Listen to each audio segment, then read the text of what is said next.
Happy Finish Friday, everybody. I'm excited to be able to show you the project today of doing antique zinc on just regular sheet metal, because a lot of times it is hard to find pieces at estate sales and garage sales, but this is going to be a real easy find for you. You can go to your local hardware store, or even IKEA has a lot of pieces that are galvanized sheet metal that we're going to be able to make into great looking farmhouse chic pieces. So there's several things that you're going to need to get together to do this project, and they are our antique zinc solution. You're going to use some light wax to be able to seal it, and you're also going to be needing our clean slate. This should be in your DIY pantry. You know, I talk about that all the time. You can use it on furniture as well as the sheet metal. You're going to need a brush to be able to apply your wax. And you're going to need some surgical gloves, something that you want to be able to protect your hands, because this is a project, when we start working with the zinc solution, that you're going to want to need to protect. Now, on most sheet metal items that you're going to be finding, you're going to notice that there's an oily residue on it. When you feel of it, it feels kind of greasy, and there's a reason for that.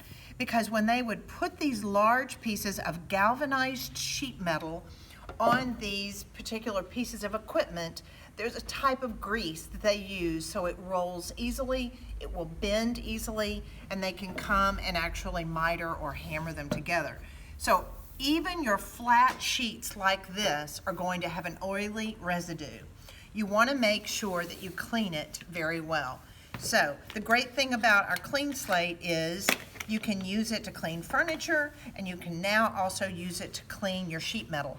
It's important when you're working with the sheet metal that you know that you can antique, that it is a raw sheet metal, that it doesn't have a sealant on it, because that's going to allow you to be able to come back and actually clean it.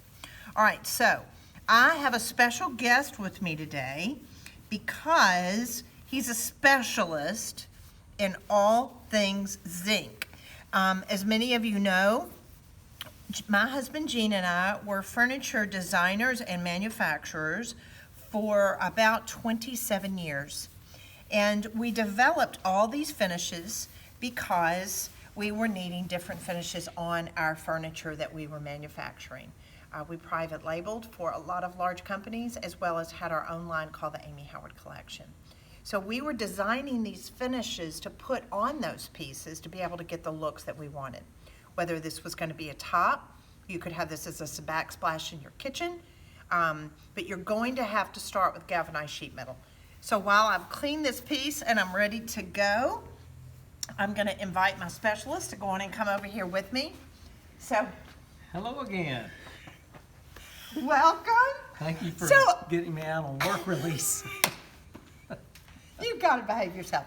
All right, so here's the fun thing. You know, when I was out of town, I was in San Diego last week, Gene held down the fort for me and did cracked patina, which, thank you, I appreciate that. Yep. So I wanted to bring him back today and show you, because you know too, a lot of times when you're doing DIY projects, you're going to be doing them with your partner, maybe your partner in life, your partner in crime, your good friend, so they can come together. You can help each other do projects together. So, all right, so Gene, talk to us real quickly about being able to get a beautiful antique zinc finish. Okay. I've cleaned this. I explained to everybody that they have to clean the galvanized sheet metal first. And one of the questions we get about this is, can this be used on other metals? And unfortunately, no, it can only be used on galvanized sheet metal. And as Amy explained, it needs to be unfinished. It can't have a clear coat that would help protect it from rusting. Right. But the clear coat would also prevent the zinc solution from working.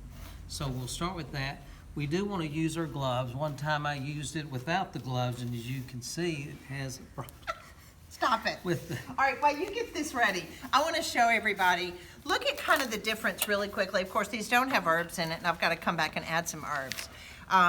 But here is the new, this is a joint compound container, which does make a great little container for flowers, for herbs that you can put in your windowsill. When we are working with the zinc solution, it's gonna age it almost instantly. So it'll look really old. It'll have a beautiful patina to it. Different zincs are gonna have different patinas, and we'll show you in just a minute what this is gonna look like with a kind of a variegated finish. Okay, so next thing we want to do, and we put on some gloves. These are just the surgical type gloves. This will protect your fingernails from turning blue, because this will, even though it's a water-based product, it will have a tendency to turn fingers blue and dark gray, and we don't want that. It's not that bad, but we want you to wear gloves. That's kind of scary. Well, It's if it changes the color of your fingernails, it may look better. Who knows? But it will have to wear off. It will not wash off. So wear gloves. So wear gloves. Wear gloves. Then we need a clean cloth. This is going to be our applicator. We want to use a cotton rag. We don't want to use a paper towel, because the paper towel, one, leave a lot of lint and start to tear apart as we use it. Okay. Also, the paper towels a lot of time have that little textured pattern, and we don't want to create Yeah, that that. would make us get a texture pattern in our finish. So notice we're letting the cotton rag absorb, and we just kind of have it to where it's drip dry.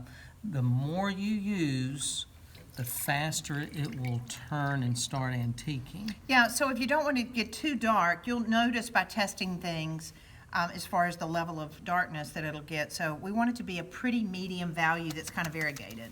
So notice I'm putting this on very heavily. And it's going to shrivel up. So that's one thing that a lot of people struggle with. They'll ignore the edges too.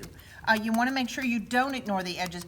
Always act like when you're working on zinc that it's about 3 inches bigger than what it actually is. That way you won't neglect the edges. Look at it already starting to turn. Can you see that darker color? Yeah, it's starting to look like Elvis. Pretty. All right, so Now, notice the reticulation. We've got some dark areas and some light areas where the solution has started to pull away.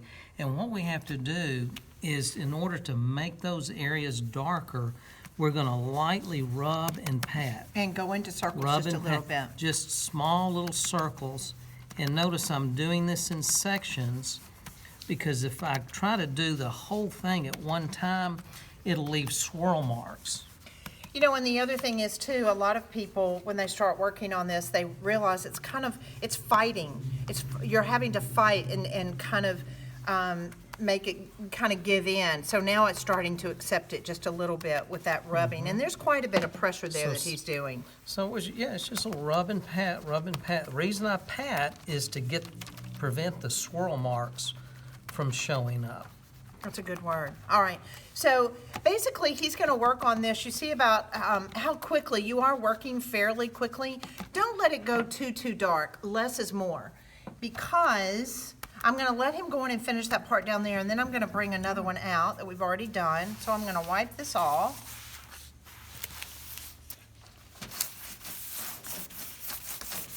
Okay. So it's actually turning the sheet metal into this dark color. Now, look at this beautiful patina. Can you see the variation of it? If I hold this up like this, does that show up just a little bit more on camera? So see how it's variegated like this? It's variegated. You see these light grays, a little bit of blue, but it looks so natural. It looks very authentic. So I want to show you another kind of fun thing to do. You can get large sheets like this. You can do a countertop in a kitchen.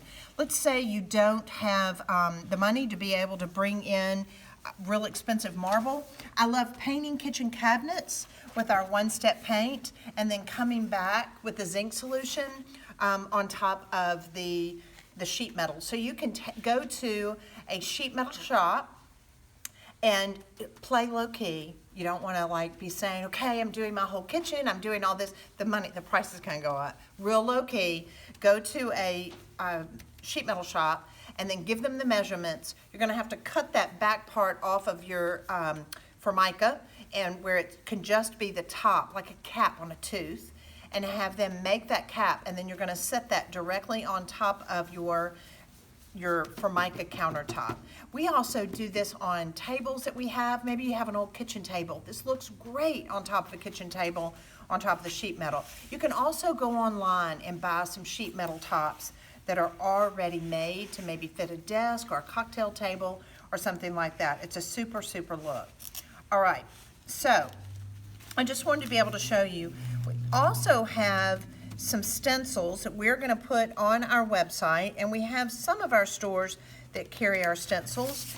These are one-use stencils through Amy Howard Home, and they are done in different designs, whether it's a damask pattern, which is what this is, and you kind of have to take your time on this, which is, I don't really have a whole lot of time on these Facebook Lives. Let me see if I can take this off. Because you can create patterns with this. While I love this zinc look and the finish on it, you can make it even cooler by putting down stencils, either a Mylar stencil or a some type of poly stencil, so that way it's going to be more waterproof. So now I'm going to take the edge of this off like this.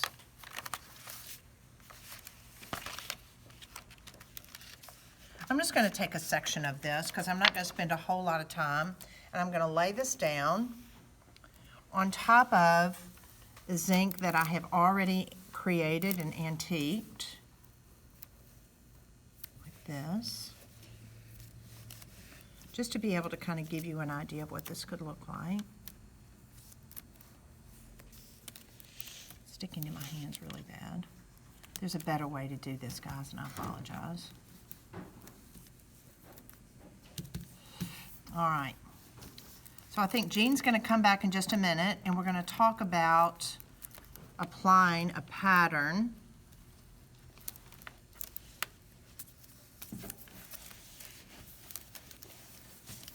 Not going to worry about that edge over there. Okay. All right, Jean, can you come talk to us real quick about adding patterns? And I needed to have started out on my stencil. Bottom. Okay. Can you talk to us about adding designs and patterns on things that we're working on? As far as coming back and adding this stencil, and we want to, let's say we want to be able to create a pattern in here that's going to show up on this other dark one that we've already created. This is our second step. Tell us how we would do that. What we're going to do is we're going to add more zinc solution to the stencil, creating a darker area in that negative space of the stencil. And what's going to happen is when we remove the stencil, that'll be a darker area creating the pattern from the stencil, so you get a two-tone effect that's very subtle, but it has a great look to it. You know, the other thing I was just thinking, you can come back with our silver mica powder and wax. You could come on top of this with that. That would also be pretty cool. Or you could dilute a little bit of the one-step paint And paint on top of it. paint on top of the stencil. So anything you want to use to create the pattern. You know, the other thing is, would you suggest to people at home to cut this solution in half if they want it to be lighter? I mean, or would they lighten it at all if they don't want it to go quite so dark? I just use a lighter amount. Okay. Just use a lighter amount. Don't, I wouldn't necessarily dilute it. So now when you're coming over a pattern like this and you want to be able to create a design, do you do it in circles or are you just going to continue to pat it? I just want to pat it up because if I go in circles, even though it's an adhesive, there's a chance that It'll I'll pull up move that the stencil. stencil and we'll get some seepage, Okay. some bleeding underneath that. Here's one that we did earlier before we went on camera that just kind of gives you an idea of what you can do as far as coming back a second time. So we did one pass, we call it a pass, and we antiqued the zinc completely one time. And then we come back and we lay a stencil on top of it, and then come back and do what Jean was doing and make it a little bit darker. Now, as a rule, about how long should we wait for that to dry? And just when it'll dry to the point that you don't see the moisture anymore. So it'll just dry off. We don't need to pat it. And then we can take our stencil off, You and can we're gonna also have that use a- beautiful pattern. You can use a hair dryer on light heat, and that'll also help dry the zinc solution a little quicker. That's a good word. So you can use a hairdryer to be able to speed up your process. All right, so the other thing that we want to show you how to do is we want to be able to wax it. Tell us the importance of waxing your zinc after you have made it. Well, what the wax does, it gives it a beautiful patina, and it'll also offer some protection because keep in mind the zinc solution, while it has changed that, it will scratch, it'll scuff, it'll stain, but so will real zinc. It will also do the same thing. So we call it character marks, that will have character marks showing age just like the real zinc. And the wax will also help a little bit with that protection, but it's more about the beautiful patina that gives. It's just a real subtle sheen. That's a good word. So we're using the Amy Howard at Home Light Antique Wax, and we like working with this in the puck because this was created to be able to be used with furniture finishes. You'll notice that really pretty color that it has. It's a combination of carnauba and natural beeswax. So it has that beautiful color that looks great on the zinc. You notice the other thing that we used, this is what we call our hog hair brush.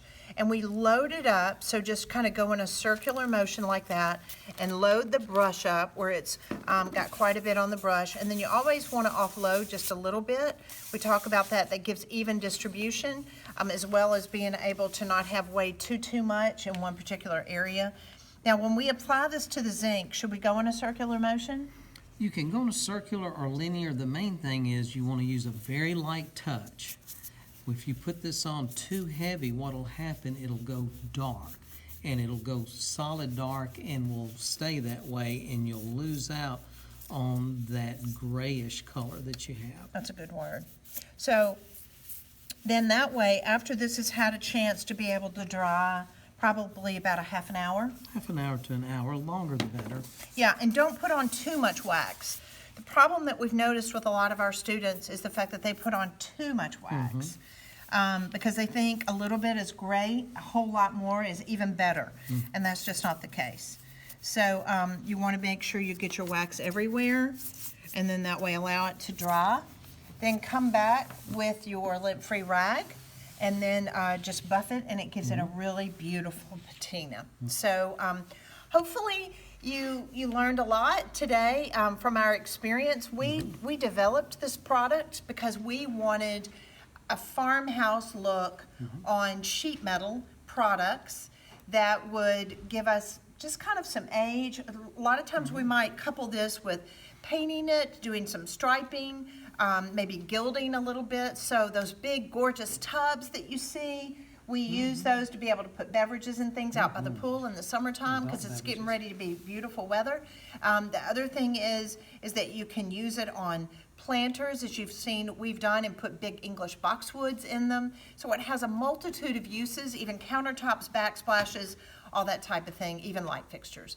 So we want to announce today a congratulations to Stacy Bravik. She is our winner for our zinc solution this week. So congratulations, Stacy. We'll be getting that out to you on Monday. And if you're interested in being part of the winner's circle every week with Finish Friday, just go to the link on Instagram and Facebook and register, and your name will go in for the drawing as well. So until next time, everybody, have a great time this weekend antiquing, finding some great pieces that you can rescue and restore. If you're not part of our Facebook group that is before and after, the Amy Howard at Home before and after group, please join that and start enjoying the bragging rights by sharing your pieces too. Have a great weekend. Good weekend.